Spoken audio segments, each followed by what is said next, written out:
সুদ তো ওজন মাস হিসেবে সুদ তো আমি খাই না। তোর মেয়ে বাদ দেন, এটা আয়ের আমনি নিয়ে সুদের টিঙের কথা যেন কেজন না শুনে হিয়ান তুমি তোমার বাবিরে কই দিবে। আর সুদের টিঙে আসতে তোমার বাবিরে দিয়ে, তবে আয় যে 2000 তোর দুমু, 2000 আয় তোর দুমু। সুদের টিঙে তোমার বাবিরে দিয়ে দিবে, তবে ও 2000 আগে আরে দিয়ে লাগে। সুদের গুণ তোমার বাবিরে দিয়ে কিলে ওজন মাস খাই না, এটা আয় ঈদে ভরে দিয়ে তুমি লইলো মুয়ের। সেটা হলে সমস্যা নেই।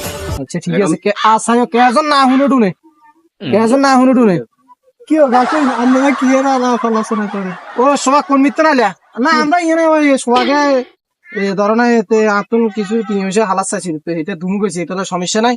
না লাজন আপনারা কি অন্য আলোচনা করে আরে বেটা তোর কানে ন সেদাও গো দুগে বেশি তে বেটা আমি আমরা কইছি ভালো কথা বেটা দোয়ানো যায় কিন্তু বাবুরা এখানে সোয়াগ তুমি যে ইন ক তোমার এসব কথাবার্তা কি হইতো না সুদূর সাই টিয়াটা লাগাই না কে না না আমি আই উঠছি আই দোয়ানো যাও মিয়া একারে এলানে মিয়া কথা কইলা রাজি না মিয়া হা কইছো মিয়া তুমি আলো কথা